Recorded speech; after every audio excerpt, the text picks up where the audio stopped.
ദേശീയപാത നവീകരണത്തെ തുടർന്ന് കുരുക്കിലായി യാത്രക്കാർ. സർവീസ് റോഡുകളിൽ എവിടെ നിന്നൊക്കെ വാഹനങ്ങൾ വന്ന് കയറുന്നെന്ന് അറിയാത്ത സ്ഥിതിയാണ്. കരുനാഗപ്പള്ളി ടൗണിൽ സുഗമമായ യാത്രാ സൗകര്യമൊരുക്കാൻ ദേശീയപാത നിർമ്മാണ കമ്പനി തയ്യാറായിട്ടില്ല. ഓപ്പൺ ഫ്ലൈ ഓവറിന്റെ നിർമ്മാണം ഒച്ചിഴയുന്ന വേഗത്തിലാണ്.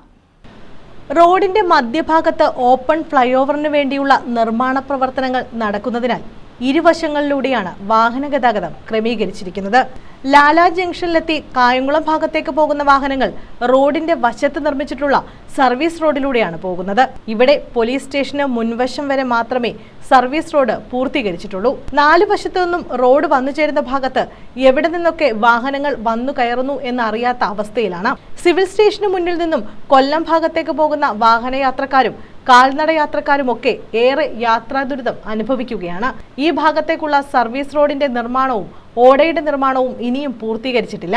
സർവീസിനായി ഉപയോഗിക്കുന്ന റോഡിന്റെ പല ഭാഗങ്ങളിലും റോഡ് തകർന്ന് കുണ്ടും കുഴിയുമായി കിടക്കുന്നു. നൂറുകണക്കിന് വാഹനങ്ങൾ ഇടതടവില്ലാതെ കടന്നുപോകുന്ന റോഡിന്റെ കൂടുതൽ ഭാഗങ്ങളും തകർന്നു കിടക്കുകയാണ്. പലയിടത്തും മെറ്റിലിളകി വാഹനങ്ങൾക്ക് സുഗമമായി സഞ്ചരിക്കാൻ കഴിയാത്ത അവസ്ഥയാണ്. News bureau, Karunagappally.